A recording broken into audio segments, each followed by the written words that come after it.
Hello बच्चों, क्या हाल चाल है। आज की क्लास में हम फटाफट रिवाइज कर लेते हैं न्यूरल कंट्रोल एंड कोऑर्डिनेशन। जैसे कि नीट एग्जाम में काफ़ी कम समय बचा हुआ है और ये एक इंपॉर्टेंट चैप्टर है। बहुत थोड़े से टॉपिक अब इसमें रह गए हैं, तो मेरी कोशिश रहेगी कि इधर इसकी जो इंपॉर्टेंट लाइन्स है वो आपको एक बार समझा दूँ। प्रीवियस ईयर में जिन लाइन से सवाल आ चुका है वो भी डिस्कस करेंगे, और आने वाले सालों में जो क्वेश्चन बन सकते हैं नए एनसीईआरटी से वो भी हम यहाँ पर डिस्कस करेंगे। ठीक है। जो बच्चे पहली बार इस वीडियो को देख रहे हैं, बता दूं मेरा नाम है डॉक्टर जकी जमाल और अलीगढ़ यूपी में मैं एक नीट बायोलॉजी एडुकेटर हूँ। पिछले 20 साल से यहाँ पर बायोलॉजी पढ़ा रहा हूँ, और अब तक ऑफलाइन। और अब तक तकरीबन 1000 से ज़्यादा स्टूडेंट्स मेरे पढ़ाए हुए मेडिकल कॉलेज में एडमिशन ले चुके हैं। अब इधर कुछ टाइम से ऑनलाइन पढ़ाना शुरू किया, तो फिर एक बार आपसे ही बात कर लेते हैं। तो न्यूरल कंट्रोल कोऑर्डिनेशन शुरू करते हैं। शुरुआत में एनसीईआरटी में लिखा हुआ है, the functions of the organ oblique organ system in our body must be coordinated to maintain homeostasis. तो बताया कि हमारी बॉडी के जो डिफरेंट ऑर्गन्स हैं, ऑर्गन सिस्टम्स हैं, उनके फंक्शन कोऑर्डिनेटेड होने चाहिए, मिलजुल के काम करें ताकि होमियोस्टेसिस मेंटेन रहे। लफ्ज होमियोस्टेसिस से मतलब होता है steady state of the internal environment. Constant internal environment को होमियोस्टेसिस बोला जाता है। आगे एनसीईआरटी में लिखा हुआ, in our body neural system and endocrine system jointly coordinate and integrate all the activities of the organs so that they function in synchronized fashion। बताया कि हमारी बॉडी के जो डिफरेंट ऑर्गन्स हैं, ऑर्गन सिस्टम्स हैं, उनके फंक्शंस को कंट्रोल किया जाता है एंडोक्राइन सिस्टम के जरिए, नर्वस सिस्टम के जरिए, ताकि वो एक सिंक्रोनाइज फैशन में एक साथ मिलकर काम को परफॉर्म कर सकें। The neural system provides an organise network of point to point connection. Nervous system provide करता है organized network of point to point connection for quick coordination। the endocrine system provide chemical integration through hormones। ये बात आप जानते हैं। तो इन पूरी बातों से प्रीवियस ईयर में एक सवाल बना कि the endocrine gland regulate neural activity. Endocrine gland nervous system की एक्टिविटी को रेगुलेट करते हैं, and the nervous system regulate endocrine glands. और एंडोक्राइन ग्लैंड्स की एक्टिविटी को रेगुलेट किया जाता है नर्वस सिस्टम के जरिए। ठीक है। आगे देखते हैं न्यूरल सिस्टम के बारे में लिखा हुआ है कि the neural system of all animal is composed of highly specialised cells called neurons. ये बात आप 9th क्लास से जानते हैं कि the structure and function unit of the nervous system या न्यूरल सिस्टम इज न्यूरॉन। आगे इन्होंने फिर बताया कि जैसे कि लोअर इन्वर्टिब्रेट्स के अंदर नर्वस सिस्टम काफ़ी सिंपल सा होता है, याद कर लें इस बात को। फिर वो थोड़ा आगे बढ़े और बताया इंसेक्ट्स के अंदर एक ब्रेन देखा जाता है, उसके अलावा number of ganglia and the neural tissue. Brain कहने का मतलब इनका पेयर्ड गैंग्लियन से ही है, जो कि पाया जाता है इंसेक्ट्स के अंदर। पेयर्ड गैंग्लियन, यहाँ पर लफ्ज जो गैंग्लियन आया उसका मतलब ये है कि ग्रुप ऑफ द साइटोन या सेल बॉडीज इन पीएनएस। तो नर्व सेल बॉडी या साइटोन का ग्रुप पीएनएस में कहलाता है गैंग्लियन। और अगर यही सीएनएस में होता, आपने सुना है वहाँ पर हाइपोथैलेमस टॉपिक से बोला था वे न्यूक्लियाई। ठीक है। वर्टिब्रेट्स के पास काफ़ी वेल डेवलप्ड न्यूरल सिस्टम देखा जाता है। नेक्स्ट, ह्यूमन न्यूरल सिस्टम के बारे में कुछ पॉइंट्स बताएं कि जो हमारा नर्वस सिस्टम उसे दो पार्ट में डिवाइड किया जा सकता है। एक कहलाता है सीएनएस और दूसरा पीएनएस। सीएनएस मतलब सेंट्रल नर्वस सिस्टम, इसमें आता है ब्रेन और spinal cord. Peripheral nervous system आ जाती है बॉडी के तमाम नर्व जिससे डिफरेंट बॉडी पार्ट्स को ब्रेन से जोड़ रखा है। तो इसमें आ जाएंगे क्रेनियल नर्व्स जो कि हमारी 12 पेयर्स होती हैं, और स्पाइनल नर्व्स जो कि 31 पेयर्स होती हैं। पेरिफेरल नर्वस सिस्टम को भी दो पार्ट में डिवाइड किया जा सकता है। एक तो वो जो कि डिफरेंट बॉडी पार्ट्स से ब्रेन को मैसेज लेकर आती हैं, वो नर्व्स कहलाएंगी सेंसरी या एफरेंट नर्व्स। और जो सीएनएस से डिफरेंट बॉडी पार्ट को मैसेज लेकर जाएंगी वो कहलाएंगी मोटर या फिर इफेरेंट नर्व्स। अब सीएनएस जो डिफरेंट बॉडी पार्ट को मैसेज जा रहा है, उसमें भी दो बातें हो सकती हैं कि वो किसी स्केलेटल मसल को मैसेज जा रहा है या किसी स्मूथ मसल इनवॉलेंट्री ऑर्गन को। अगर मैसेज किसी स्केलेटल मसल को जा रहा है तो नर्वस सिस्टम को ये पार्ट कहलाता है सोमैटिक न्यूरल सिस्टम। और अगर स्मूथ मसल इनवॉलेंट्री ऑर्गन को जा रहा है तो नर्वस सिस्टम को ये पार्ट कहलाता है autonomic neural system. Autonomic neural system को विसरल न्यूरल सिस्टम भी बोला जाता है। ठीक है ना। और एनसीईआरटी में लिखा हुआ है कि it plays an important role in homeostasis. Autonomic neural system को भी फर्दर दो पार्ट में डिवाइड किया जा सकता है, सिंपैथेटिक और पैरासिम्पैथेटिक। इस तरीके से एनसीईआरटी में बताया गया है कि जो ह्यूमन न्यूरल सिस्टम उसके दो पार्ट हैं, central nervous system and the peripheral nervous system. Central nervous system यानी सीएनएस में आ जाएगा ब्रेन और spinal cord. Peripheral nervous system के अंदर आ जाएंगे all the nerves of the body associate with the CNS. अब ये जो नर्व है पेरिफेरल नर्वस सिस्टम की, इनको हम दो कैटेगरी डिवाइड कर सकते हैं, एक तो एफरेंट नर्व्स और एक इफरेंट नर्व्स। एफरेंट नर्व्स को सेंसरी नर्व्स भी बोला जाता है, डिफरेंट बॉडी पार्ट से सीएनएस को मैसेज लेकर आती है। ठीक है ना। और मोटर नर्व जो कि सीएनएस से डिफरेंट बॉडी पार्ट को मैसेज लेकर जाती हैं। ठीक है ना। आगे एनसीईआरटी में the afferent nerve fibre transmit the impulses from tissues oblique organs to CNS and the efferent fibre transmit impulses from the CNS to concern peripheral tissues oblique organ. ठीक है। The PNS is divided into two division, the somatic neural system and the autonomic neural system. The somatic neural system relay impulses from CNS to the skeletal muscles. ठीक है। while the autonomic neural system transmits impulses from the CNS to the involuntary organs and the smooth muscles of the body. ठीक है ना. Autonomic neural system is further classified into sympathetic and the parasympathetic neural system. बस ये वाली बात बताई गई है. इस पर प्रीवियस ईयर में सवाल आया, afferent nerve fibre carry impulses from sensory afferent different body part से सीएनएस को, तो receptor to CNS. Skeletal muscles are controlled by skeletal muscles, somatic nerves, और स्मूथ मसल इनवॉलंटरी ऑर्गन तो autonomic nerves. The autonomic nervous system has control over the internal organ या फिर visceral organ. समझ में आ रही इतनी बात. आगे देखते हैं. Neuron as structural function unit of the neural system. Neuron के डायग्राम के बारे में बात हो रही है. इधर ये 9th क्लास से आप डायग्राम बना रहे हैं. इसमें कहला रहे हैं डेंड्राइट, जो कि डिफरेंट बॉडी पार्ट से मैसेज लेकर आते हैं साइटोन या सेल बॉडी के पास. यहाँ बीच में नजर आ रहा है न्यूक्लियस, और इसके अलावा छोटे छोटे से ग्रैन्यूल्स हैं, ये कहलाते हैं निसल्स ग्रैन्यूल्स. निसल ग्रैन्यूल बने होते हैं फ्री राइबोसोम्स और रफ एंडोप्लाज्मिक रेटिकुलम से. नीट में सवाल आ चुका है. आगे एक्सॉन हिलॉक है और ये पूरा एक्सॉन है. एक्सॉन के ऊपर आपको नजर आ रही है माइलिन शीथ, और माइलिन शीथ बनाने वाले सेल्स दिखा रखे हैं जो कहलाते हैं Schwann cells. Schwann cells myelin sheath बनाते हैं पेरिफेरल नर्वस सिस्टम में, और अगर सेंट्रल नर्वस सिस्टम होगा तो वहाँ पर माइलिन शीथ बनाते हैं ओलाइगोडेंड्रोसाइट्स. ओलाइगोडेंड्रोसाइट्स. तो इसका मतलब फिर ये हुआ कि माइलिन शीथ बनाने वाले दो टाइप के सेल्स हैं, एक तो श्वान सेल्स और एक ओलाइगोडेंड्रोसाइट. नीट में सवाल आ चुका है. आप देख सकते हैं डायग्राम में माइलिन शीथ कंटिन्यूअस नहीं है, बीच में इसका गैप है. जो माइलिन शीथ के बीच में गैप होता है उसे कहा जाता है नोड्स ऑफ रेनवीर.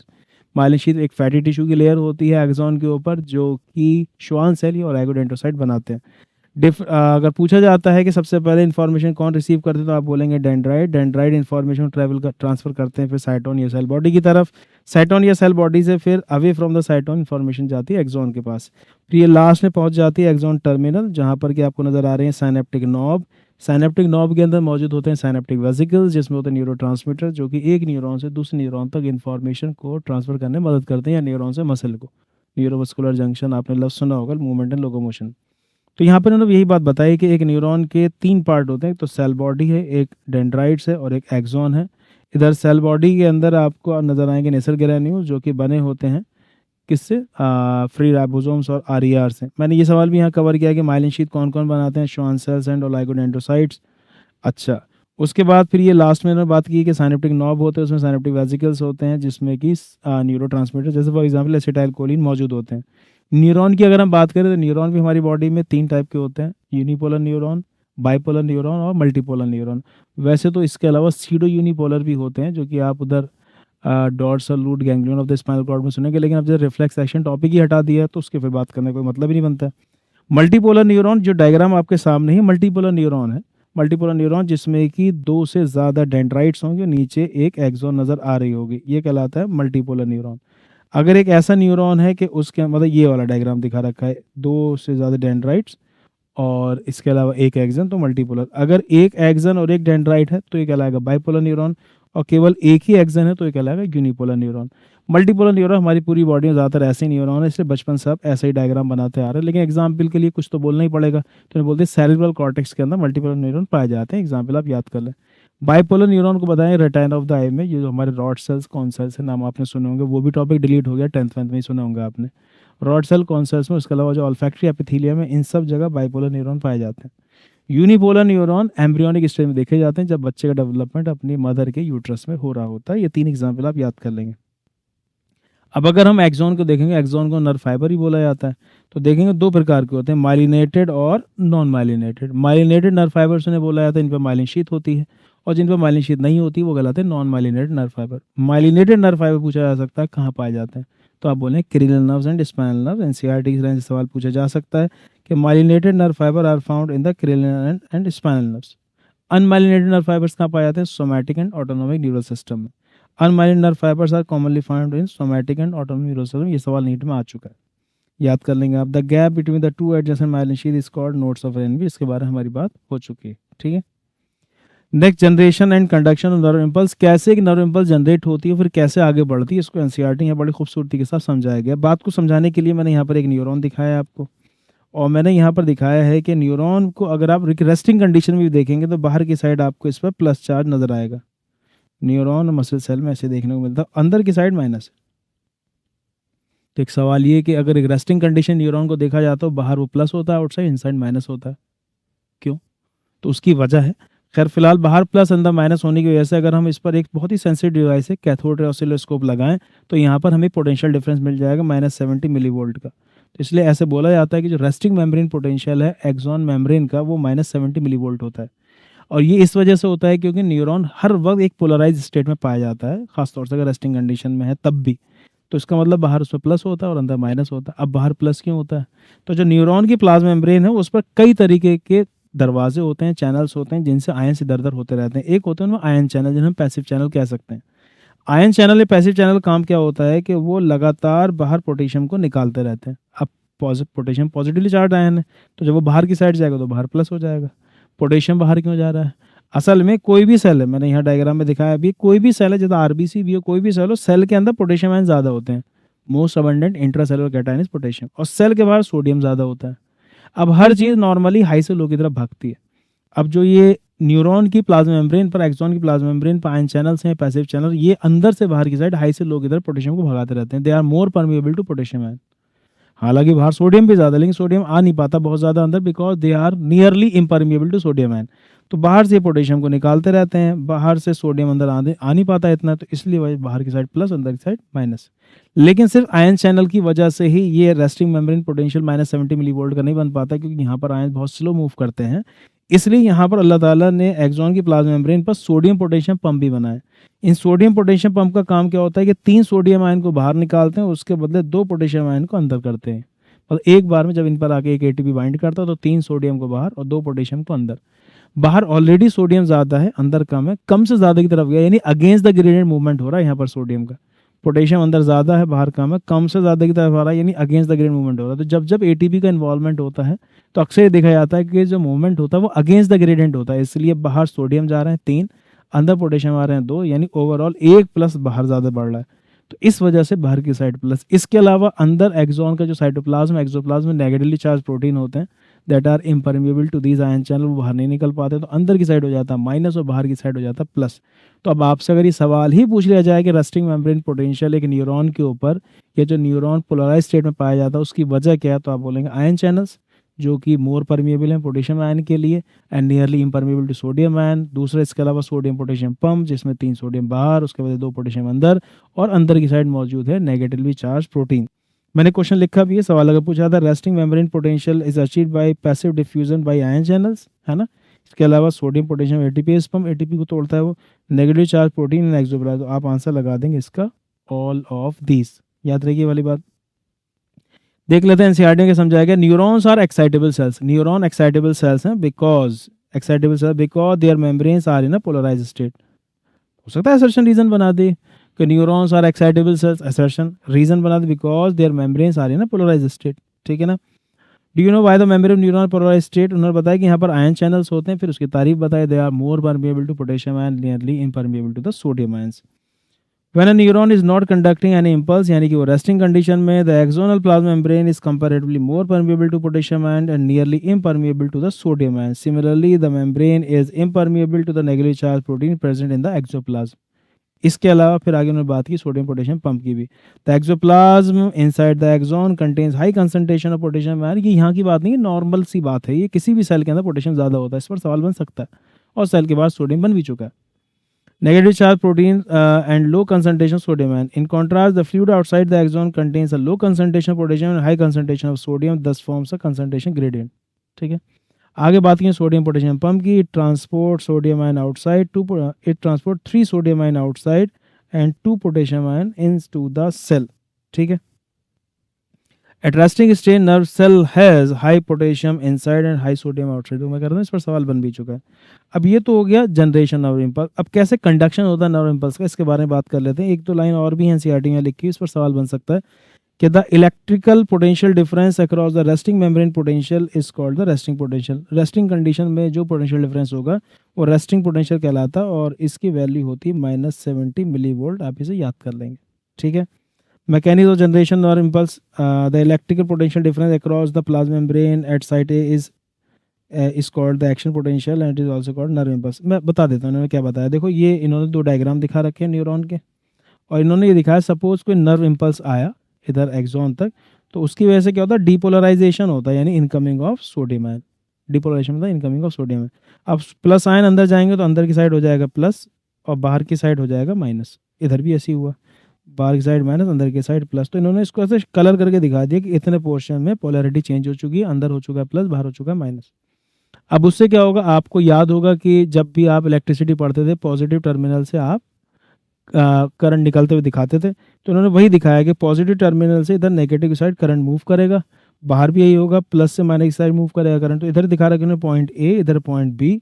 इस पर नीट में सवाल बन चुका है कि इनसाइड द एक्सॉन मूवमेंट होगा करंट का ए से बी की तरफ, और outside the axon current movement होगा बी से ए की तरफ। अब जैसे ही ये सर्किट पूरा होगा, फौरन जो है आगे की साइड इम्पल्स मूव करना शुरू कर दे, फिर यही होगा, ये वाला फिर प्लस हो जाएगा, फिर ये भी आगे ऐसे मूव कराएगा। तो ये सब चीज़ें होंगी इतनी जल्दी जल्दी कि आपको देखने में ऐसा लगेगा कि जैसे करंट इस डायरेक्शन भागे चला जा रहा है, बिल्कुल ऐसे जैसे आप स्विच ऑन करते हैं जबकि इलेक्ट्रॉन्स का मूवमेंट होता है और आपको बल्ब ऑन होता हुआ नज़र आ जाता है, जबकि इतनी फास्ट मूव करते होंगे। तो यहाँ पर भी कंडक्शन इतना फास्ट होता है। हालांकि ये एक नॉन माइलिनेटेड नर्व फाइबर दिखाया है। जो माइलिनेटेड नर्व फाइबर होते हैं उसमें तो माइलिन शीथ होती है, तो माइलिन शीथ से आयंस अंदर आ नहीं पाते हैं, तो वहाँ जहाँ जहाँ नोड्स ऑफ रेनवीर होते हैं बस वहीं पर ही एक्सचेंज ऑफ आयन होता है, तो वहाँ पर और फास्ट कंडक्शन होता है, उसे सॉल्टेटरी कंडक्शन बोलते हैं। तो ये सवाल भी पूछा जाता है कि माइलिन शीथ पर दिखाया था सॉल्टेटरी कंडक्शन, जहाँ पर कि impulse node to node jump करती हुई आगे मूव करती हैं। यहाँ इन्होंने बताया the rise in the stimulus induce permeability to sodium and extremely short. इन्होंने वही पूरी कहानी बताई यहाँ पर कि अंदर की साइड आ जाता है, लेकिन बहुत ही थोड़े समय के लिए होता है, क्योंकि जैसे ही सोडियम अंदर आना शुरू करता है ये पोटेंशियल डिफरेंस -70 से -60, 50, -40, -30, -20, -10 प्लस 10 प्लस 20 प्लस 30 तक पहुंच जाता है। अब जैसे ही यहाँ का पोटेंशियल डिफरेंस +30 होता है तो सारे ये जो सोडियम वीजीसी क्लोज हो जाते हैं, सोडियम चैनल्स, पोटेशियम वीजीसी ओपन हो जाते हैं और बाहर फिर पोटेशियम आयन निकलना शुरू हो जाता है। पोटेशियम आयन बाहर निकलना शुरू होता है, वो फिर से बाहर प्लस कर देता है, यानी दोबारा से रेस्टिंग कंडीशन -70 मिलीवोल्ट वाली आ जाती है। पहले भी थी, जब पहले थी तो ये कहलाता है पोलराइजेशन, अब पोटेशियम आयन के बाहर जाने दोबारा ऐसा हो जाता है, ये कहलाता है रीपोलराइजेशन। तो सीक्वेंस ये है कि शुरुआत में एक एक्सॉन में बाहर प्लस होता है, अंदर माइनस, पोलराइजेशन। उसके बाद फिर होता है डीपोलराइजेशन, अंदर प्लस बाहर minus, incoming of sodium ion. फिर दोबारा हो जाता है रीपोलराइजेशन, पोटेशियम आयन के बाहर जाने की वजह से, और आउटसाइड प्लस इनसाइड माइनस। इस पर सवाल आ चुके हैं, एक बार आप देख लीजिए क्वेश्चन। नेक्स्ट टॉपिक है ट्रांसमिशन ऑफ नर्व इम्पल्स। इधर इन्होंने एक्सॉन टर्मिनल को दिखा रखा है और यहाँ पर ही दिखा रखी है कि साइनेप्टिक नॉब, और बड़े खूबसूरती के साथ एनसीईआरटी को समझाया कि जैसे कि सपोज आपने शुरुआत में सुना था कि एक न्यूरॉन पर जो ट्रांसमिशन होता है नर्व इम्पल्स का वो डीपोलराइजेशन की शक्ल में होता है, और एक न्यूरॉन से दूसरे न्यूरॉन पर भी वो डीपोलराइजेशन की शक्ल में ही जाता है अगर न्यूरोट्रांसमीटर कोई एक्साइटेटरी जैसे एसिटाइलकोलिन। होता यह है कि जब कोई भी एक्शन पोटेंशियल या nerve impulse axon terminal nerve ending तक आती है तो वहाँ पर कैल्शियम वीजीसी ओपन हो जाते हैं और इनकमिंग ऑफ कैल्शियम आयन हो जाता है। अंदर आके कैल्शियम आयन साइनेप्टिक वेसिकल को स्टिमुलेट करते हैं और ये इधर प्री साइनेप्टिक मेम्ब्रेन तक मूव करते हैं। अब ये प्री साइनेप्टिक मेम्ब्रेन क्या है? आपने ऐसा सुना होगा कि दो न्यूरॉन्स के बीच में जो गैप होता है उसे हम साइनेप्स कहते हैं, याद है? इस साइनेप्स में जो पिछले वाले न्यूरॉन की प्लाज्मा मेम्ब्रेन होगी, मतलब एक्सॉन टर्मिनल की, वो कहलाएगी प्री साइनेप्टिक मेम्ब्रेन। अगले न्यूरॉन की जो प्लाज्मा मेम्ब्रेन होगी डेंड्राइट की, वो कहलाएगी पोस्ट साइनेप्टिक मेम्ब्रेन, और इनके बीच में जो गैप होता है वो कहलाता है साइनेप्टिक क्लेफ्ट। तो pre synaptic membrane, post synaptic membrane, synaptic cleft, इन तीनों को मिला के बोला था साइनेप्स। नॉर्मली हमारी बॉडी में इसी तरीके के साइनेप्स देखे जाते हैं, इनको केमिकल साइनेप्स बोला जाता है, जहाँ पर कि एक न्यूरॉन से दूसरे न्यूरॉन तक इन्फॉर्मेशन साइनेप्टिक क्लेफ्ट के जरिए न्यूरोट्रांसमीटर के थ्रू ट्रांसफर होती है। हमारी बॉडी में एक दूसरे टाइप के साइनेप्स भी हैं जो थोड़े बहुत ही हैं, बहुत ज़्यादा नहीं, कुछ ब्रेन में है, हार्ट में और इंटेस्टाइन में पाए जाते हैं। वहाँ पर क्या होता है, दोनों न्यूरॉन एक दूसरे बिल्कुल जुड़े रहते हैं, उनके बीच में होता है गैप जंक्शंस, और एक न्यूरॉन से दूसरे न्यूरॉन आयंस फ्लो करते हैं और ऐसा लगता है इन्फॉर्मेशन एक न्यूरॉन से दूसरे न्यूरॉन पर जा रही है, बिल्कुल ऐसे जैसे एक ही न्यूरॉन पर आयंस की ऐसे इन्फॉर्मेशन भागी चली जाती है। ये कहलाते हैं electrical synapse. They are very rare in our system, लेकिन क्योंकि दो न्यूरॉन यहाँ पर बिल्कुल जुड़े हुए हैं, बीच में साइनेप्टिक क्लेफ्ट नहीं, तो इन्फॉर्मेशन ज़्यादा फास्ट ट्रैवल होती है in comparison to the chemical synapse. यहाँ फिलहाल इन्होंने डिटेल में जो समझाया वो इलेक्ट्रिकल साइनेप्स समझाया है, केमिकल साइनेप्स समझा, इलेक्ट्रिकल साइनेप्स को हल्का फुल्का सा बता दिया। केमिकल साइनेप्स जहाँ बीच में साइनेप्टिक क्लेफ्ट है, एक न्यूरॉन से दूसरे न्यूरॉन पर इन्फॉर्मेशन ट्रैवल कर रही है न्यूरोट्रांसमीटर के जरिए। तो the nerve impulse is transmitted the nerve impulse is transmitted from one neuron to other neuron across junctions called synapse। ठीक है, a synapse is formed by a membrane of presynaptic neuron, a membrane of postsynaptic neuron, जिसके बीच में synaptic cleft हो भी सकता है या नहीं भी, ऐसा इसलिए इन्होंने बोला क्योंकि इलेक्ट्रिकल साइनेप्स होगा तो वहाँ साइनेप्टिक क्लेफ्ट नहीं होगा, और अगर केमिकल साइनेप्स होगा तो वहाँ पर साइनेप्टिक क्लेफ्ट होगा। मैं फिर बता दूँ, ये जो वन शॉट वीडियोज़ होती हैं उन बच्चों के लिए होती है जिन्होंने ऑलरेडी चैप्टर पढ़ रखा है, तो उनको क्योंकि सब बातें पता होती हैं, बस क्योंकि अगर बहुत दिन हो गए तो उनको याद सा नहीं है, तो इसलिए वो शॉर्ट में रिवाइज कर लेते हैं। ये पहली बार सुनने वाले बच्चों के लिए नहीं होती हैं कि आप पहली बार सुने तो अरे ये तो कैसा तरीके से समझा रहे हैं फटाफट। तो जो ऑलरेडी पढ़ चुके हैं उनके लिए शॉर्ट क्विक रिवीजन के लिए वीडियोस है। खैर, there are two types of synapse, एक कहलाता है इलेक्ट्रिकल साइनेप्स और एक केमिकल साइनेप्स। जो डायग्राम है केमिकल साइनेप्स का, जिसमें बीच में आपको साइनेप्टिक क्लेफ्ट नजर आ रहा है। अगर दो न्यूरॉन बिल्कुल एक दूसरे जुड़े हुए हैं, मतलब कि एक न्यूरॉन ऐसा होगा और आगे बिल्कुल इससे दूसरा न्यूरॉन जुड़ा होगा, बीच में इनमें होंगे गैप जंक्शंस, ये कहलाते हैं इलेक्ट्रिकल साइनेप्स। यहाँ पर कि न्यूरोट्रांसमीटर भी नहीं होते, आयंस एक न्यूरॉन से दूसरे न्यूरॉन पर ट्रैवल करते हैं और इतना फास्ट कंडक्शन होता है, ऐसा लगता है कि एक ही न्यूरॉन पर इंफॉर्मेशन ट्रैवल कर रही है। हाँ, तो मैं बता रहा था कि एक्सॉन की नर्व एंडिंग तक जब ये एक्शन पोटेंशियल आता है तो यहाँ पर कैल्शियम वीजीसी ओपन हो जाते हैं, इनकमिंग होती है कैल्शियम आयन की। ये कैल्शियम आयन अंदर आके साइनेप्टिक वेसिकल को स्टिमुलेट करते हैं और ये प्री साइनेप्टिक मेम्ब्रेन से आके साइनेप्टिक वेसिकल फ्यूज हो जाते हैं और अपने न्यूरोट्रांसमीटर छोड़ देते हैं। ये न्यूरोट्रांसमीटर पोस्ट साइनेप्टिक मेम्ब्रेन अगले न्यूरॉन की प्लाज्मा मेम्ब्रेन पर जाके बाइंड कर जाते हैं। इनके बाइंड करने से यहाँ पर हो जाता है डीपोलराइजेशन। वैसे डिपेंड करता है आयन कौन सा, आपकी कहानी सिलेबस में डीपोलराइजेशन वाली ही है, यानी कि सोडियम आयन की इनकमिंग शुरू हो जाएगी। अब इसका मतलब ये है कि जो न्यूरोट्रांसमीटर होगा वो कोई एक्साइटेटरी न्यूरोट्रांसमीटर होगा, जैसे फॉर एग्जांपल एसिटाइल कोलिन। ये पोस्ट साइनेप्टिक मेम्ब्रेन पर इधर डीपोलराइजेशन करा देगा, इनकमिंग होगी सोडियम आयन की, और फिर क्या होगा, यहाँ पर जो डीपोलराइजेशन एक न्यूरॉन पर ट्रैवल हुआ था आगे, वो फिर अगले न्यूरॉन पर ट्रैवल कर जाएगा। ठीक है, देख लेते हैं। At chemical synapse the membrane of the pre and the post synaptic neuron separated by fluid filled cavity called the synaptic cleft. बाकी कहानी मैंने बता दी। इलेक्ट्रिकल साइनेप्स को देख लेते हैं।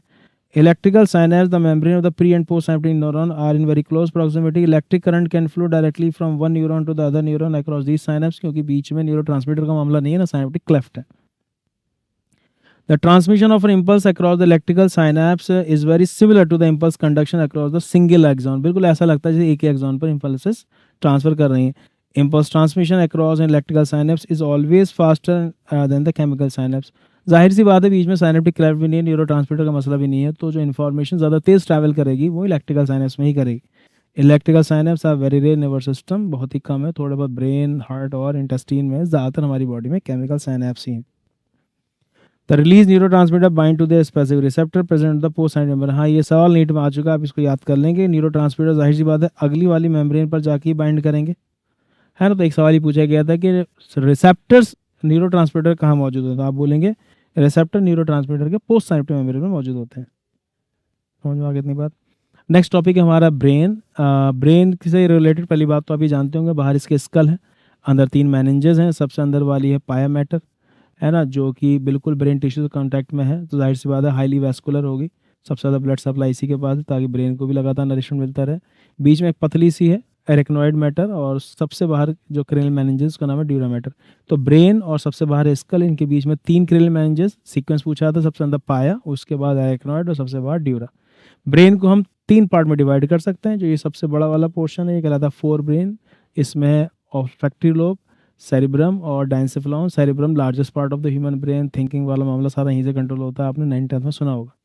मिड ब्रेन में आपको नाम याद करना है ऑप्टिक लोब और कॉर्पोरा कॉर्डिजैमिना। इन्हें 4 ऑप्टिक लोब्स होते हैं ना, कॉर्पोरा कॉर्डिजैमिना एक लफ्ज़ आपको याद करना है, इसी का दूसरा नाम है। इसके अलावा यहाँ पर सेरिब्रल पेडंकल्स भी होते हैं, वैसे कैनाल ऑफ शिलम भी है, देख लेंगे डायग्राम में। और हाइंड ब्रेन, इसमें 3 नाम याद करना है, सेरिबेलम है, पोन्स और मेडुला है। ब्रेन को अगर आप बाहर से देखें तो आपको इसमें इस तरीके से गड्ढे उभार नज़र आ रहे हैं।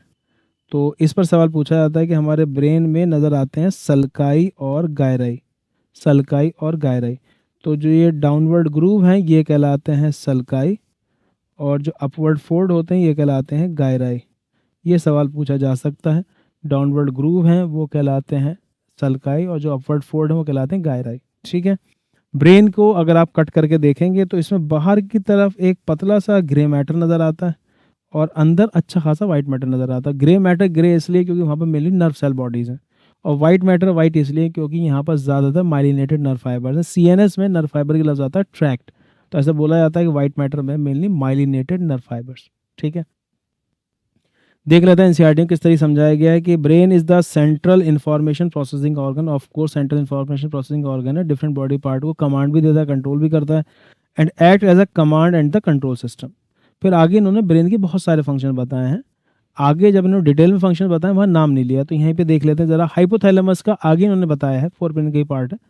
फंक्शन बताया कि थर्मोरेगुलेशन यानी बॉडी टेम्परेचर को मेंटेन करता है, इसके अलावा अर्ज ऑफ ईटिंग एंड ड्रिंकिंग। जबकि हाइपोथैलेमस के और भी कई सारे फंक्शन, जैसे कि यहाँ पर उन्होंने बॉडी टेम्परेचर की जगह लफ्ज इस्तेमाल किया है हाइपोथैलेमस के, थर्मोरेगुलेशन, हंगर, थर्स्ट, इसके अलावा circadian 24 hour rhythm of our body. तो जो आपकी जागने सोने की टाइमिंग है वो हाइपोथैलेमस से रेगुलेट होती है।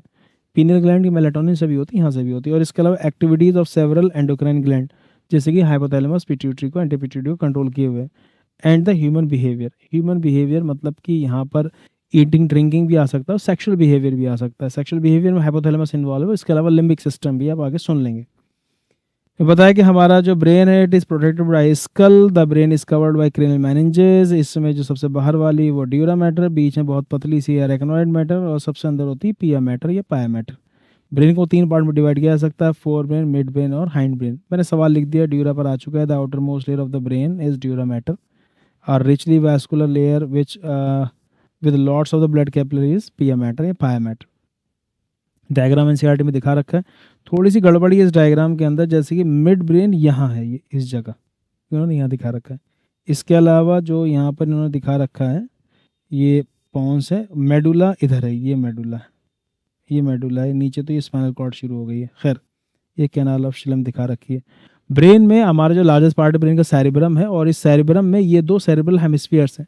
सेरिब्रल हेमिस्फीयर्स आपस में इंटरकनेक्टेड होते हैं tract of myelinate nerve fibre से। इसे बोला जाता है कॉर्पस कैलोजम। क्या बोला जाता है इसे? Corpus callosum. ये आप याद रखेंगे, है ना। इसके अलावा जैसे कि मिड ब्रेन में ये थैलेमस जगह है। थैलेमस को याद रखना है कि नीचे से जितने भी सेंसरी सिग्नल्स हैं ऊपर जाते हैं वो थैलेमस से होते हुए जाते हैं। ऊपर से जितने मोटर सिग्नल्स आते हैं वो भी थैलेमस से होते हुए जाते हैं। इसलिए बताया गया एनसीईआरटी में थैलेमस जो है major coordinating centre for sensory and motor signalling, ऐसे एनसीईआरटी में लाइन दे रखी है। तो बताया कि जो सेरिब्रल हेमिस्फीयर है इसमें भी बाहर की साइड सेरिब्रल कॉर्टेक्स है, मतलब ये सेरिब्रम है। दो these are made of 2 cerebral hemisphere are interconnected by corpus callosum.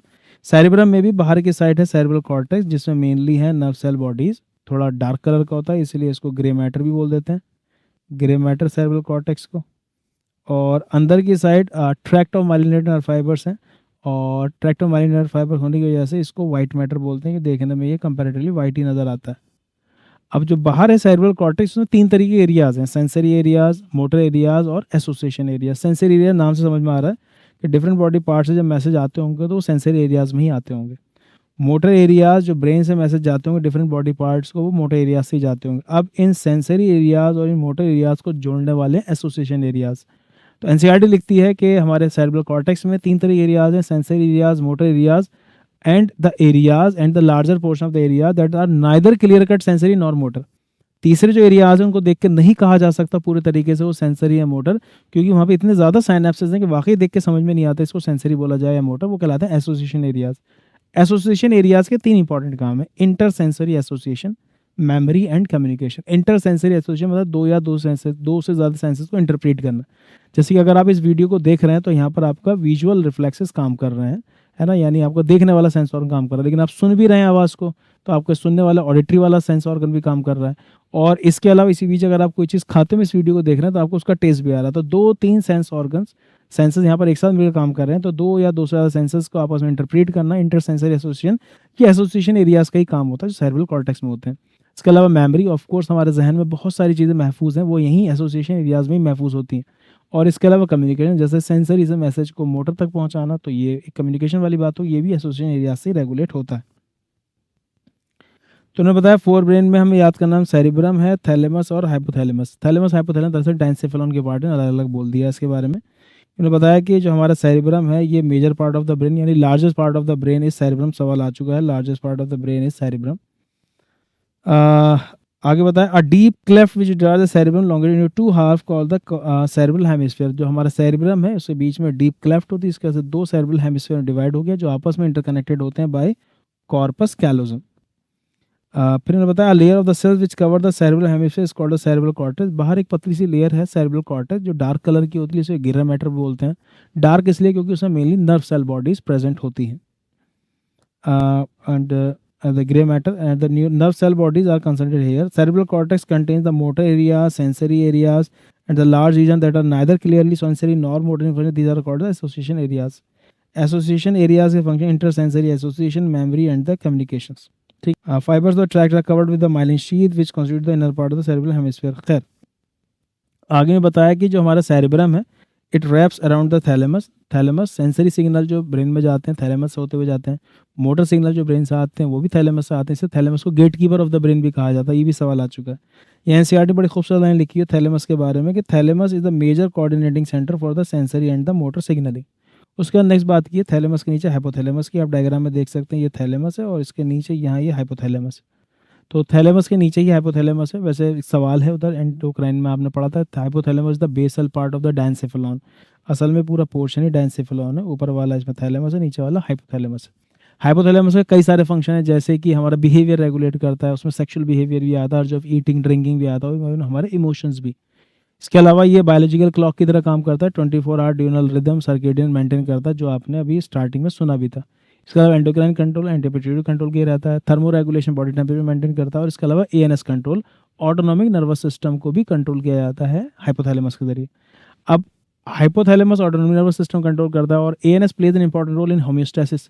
इन दोनों बातों को मिला के प्रीवियस ईयर में सवाल पूछा गया कि hypothalamus plays an important role in maintaining the homeostasis यानी steady state of internal environment in our body. ठीक है, आगे इसके अंदर एक और बहुत प्यारी सी बात बताई गई है कि ब्रेन के कुछ इनर डीपर स्ट्रक्चर हैं, जैसे कि अमाइगडाला और हिप्पोकैम्पस। अमाइगडाला, हिप्पोकैम्पस और inner part of the cerebral hemisphere, ये तीनों मिलकर बनाते हैं लिम्बिक लोब या लिम्बिक सिस्टम। लिम्बिक सिस्टम को emotional part of the brain भी कहते हैं, क्योंकि ये हमारे एक्सप्रेशन ऑफ इमोशनल रिएक्शंस को रेगुलेट करता है। हाइपोथैलेमस इस काम को करता है। इसके अलावा मोटिवेशन को भी रेगुलेट करता है और सेक्सुअल बिहेवियर को भी। मिड ब्रेन में देख लेते हैं। Midbrain is located between the thalamus oblique hypothalamus the forebrain and the pons of the hindbrain. एक बार डायग्राम ही देख लेते हैं। देखिए यहाँ पर ये है थैलेमस, हाइपोथैलेमस, और ये नीचे पोन्स, ये बीच में मिड ब्रेन। तो थैलेमस या हाइपोथैलेमस यहाँ है, नीचे पोन्स, इसके बीच में मिड ब्रेन। तो लाइन ठीक है कि जो मिड ब्रेन है it is present with thalamus या hypothalamus and the pons of the hindbrain. इसके आगे लिखते हैं NCERT canal called the cerebral aqueduct passes through the midbrain. Cerebral spinal fluid ले जाने के लिए यहाँ पर ये मिड ब्रेन में कैनाल भी पाई जा रही है, कहला रही है cerebral aqueduct. The dorsal portion of the mid brain consist of 4 round swelling या लोब्स कॉल्ड द कॉर्पोरा कॉर्डिजम। इनको 4 ऑप्टिक लोब भी बोलते हैं। तो यहाँ मिड ब्रेन में 2 ऊपर है सुपीरियर ऑप्टिक लोब, 2 नीचे inferior optic lobe. Superior optic lobe जो है वो विजुअल रिफ्लेक्स को रेगुलेट करते हैं। तो जो हमारी आंखों से मैसेज जाता है ब्रेन में वो सुपीरियर ऑप्टिक लोब से होता हुआ जाता है। और इंफीरियर ऑप्टिक लोब जो है नीचे के साथ ऑडिटरी रिफ्लेक्स को रेगुलेट करते हैं। जो कान से मैसेज ब्रेन में जाता है ऑडिटरी एरिया में, वो इंफीरियर ऑप्टिक लोब के जरिए होता हुआ जाता है। ठीक है, हाइंड ब्रेन में 3 नाम याद करने, पॉन्स, सेरिबेलम और मेडुला। डायग्राम में आप देख सकते हैं, ये है पॉन्स, ये है सेरिबेलम और ये है मेडुला। ये तीनों हाइंड ब्रेन में आते हैं। ये मिड ब्रेन, पॉन्स और मेडुला, इन तीनों को मिला के बोला था ब्रेन स्टेम। ये 2 सवाल है। हाइंड ब्रेन में क्या क्या आता है, सेरिबेलम, पॉन्स, मेडुला, और ब्रेन स्टेम में क्या क्या आता है, मिड ब्रेन, पॉन्स और मेडुला। ठीक है, अब पॉन्स जो है तो डिफरेंट पार्ट ऑफ ब्रेन को कनेक्ट करता है। एनसीईआरटी की लाइन है कि इसमें से फाइबर्स होते हैं, डिफरेंट पार्ट ऑफ ब्रेन को कनेक्ट किया रहता है। इसके अलावा पॉन्स के अंदर न्यूमोटैक्सिक सेंटर भी होता है। मेडुला जो है हमारी बॉडी के इनवॉल्यूंटरी एक्टिविटीज़ को या फिर वाइटल ऑर्गन्स जो इंटरनल उनकी एक्टिविटी कंट्रोल करता है, जैसे कि हमारा कार्डिक सेंटर मेडुला के अंदर है, रेस्पिरेटरी रिदम सेंटर मेडुला के अंदर है। जो गैस्ट्रिक सिक्रीशंस हैं, जूसेस हैं, गैस्ट्रिक जूसेस है, वो भी मेडुला से उनमें रेगुलेट होते हैं। इसके अलावा जो हमारा वॉमिटिंग का सेंटर है, डेग्लूटेशन का सेंटर है, ये सब के सलाइवेशन का सेंटर, ये सब भी मेडुला में ही मौजूद हैं। सेरिबेलम जो है ये जो सेकंड लार्जेस्ट पार्ट है हमारे ब्रेन का, इससे कंट्रोल होते हैं हमारी बॉडी के वॉलेंट्री एक्टिविटी यानी मस्कुलर एक्टिविटी कंट्रोल होती है। इसके अलावा जो बॉडी का इक्विलिब्रियम है, पोस्चर है, वो भी यहीं से कंट्रोल होता है सेरिबेलम से। सेरिबेलम में खास किस्म के न्यूरॉन्स ही पाए जाते हैं। इन पर सवाल प्रीवियस में आ चुका है। इनको पुरकिंजे न्यूरॉन्स कहते हैं। These are the most complex neurons of our body. याद कर लें एक बार, देख लेते हैं एनसीईआरटी में क्या बताया गया है। हाइंड ब्रेन में पॉन्स, सेरिबेलम, मेडुला आ जाता है। Pons consist of fibre tract that interconnect different region of the brain. Cerebellum में कई सारे कॉम्प्लेक्स सरफेस होते हैं जो कि एडिशनल स्पेस प्रोवाइड करते हैं फॉर मैनी मोर न्यूरॉन्स। वही यहाँ बात हो रही है इसकी पुरकिंजे न्यूरॉन्स की। The medulla of the brain connected to the spinal cord. The medulla contains the centre which control the respiration, cardiovascular reflexes and the gastric secretion. आगे उन्होंने बताया ब्रेन स्टेम में मिड ब्रेन आ जाता है, Pond's आ जाता है और मेडुला आ जाता है। ठीक है, क्वेश्चंस भी देख लेते हैं। यहाँ पर मैंने कुछ आपके लिए सवाल लिखे हैं। Person lost his memory in an accident, the part of the brain got injured is. Memory वाला मामला एसोसिएशन एरियाज का है जो कि सेरिब्रल कॉर्टेक्स का पार्ट है, तो आप ये बोलेंगे सेरिब्रम डैमेज हुआ होगा। Largest part of the brain is cerebrum, 10 से जानते हैं आप। Cerebrum is in direct contact with the सबसे इनर लेयर कैनल मैनेजेस की पाया matter. Thermoregulatory centre body temperature, hypothalamus. The bridge between the nervous system endocrine system, वही hypothalamus. Mid brain stem में क्या कहा जाता है, मिड ब्रेन, पॉन्स और मेडुला। हाइंड ब्रेन में सेरिबेलम, पॉन्स और medulla. Body posture, equilibrium, voluntary actions कहाँ से कंट्रोल होते हैं? सेरिबेलम से। न्यूमोटैक्सिक सेंटर पॉन्स में, रेस्पिरेटरी सेंटर मेडुला के अंदर मौजूद होता है। ठीक है, तो यहाँ ये आपका चैप्टर खत्म हुआ। मैंने कोशिश की कि कम से कम टाइम लिया जाए और जो इंपॉर्टेंट पॉइंट्स हैं एनसीईआरटी तो एटलीस्ट कवर कर ली जाए, और जो प्रीवियस ईयर क्वेश्चंस हैं और जो कुछ इंपॉर्टेंट सवालात हैं उन्हें मैंने कवर किया। आई होप कि वीडियो आपको समझ में आई होगी और शॉर्ट में रिवीजन भी हुआ होगा आपका। मुझे कमेंट सेक्शन में ज़रूर बताइएगा अगली वीडियो आप मुझसे कौन सी पढ़ना चाहते हैं, जिसमें ऐसे ही थोड़े समय में आपको समझा दूँ पूरी की पूरी वीडियो। वीडियो अगर अच्छी लगी हो तो उसे लाइक करिएगा, और चैनल अगर अभी तक सब्सक्राइब नहीं किया तो सब्सक्राइब भी कर लीजिए। और अगर आपके फ्रेंड्स या फिर रिलेटिव्स नीट की तैयारी कर रहे हैं तो उन तक ये वीडियो ज़रूर शेयर करिए, ताकि वो भी इस चैप्टर को, काफ़ी अच्छा चैप्टर है, तो अच्छे से समझ सके। मुझे ज़रूर बताइएगा अगला चैप्टर मैं आपको कौन सा बताऊँ। Best of luck.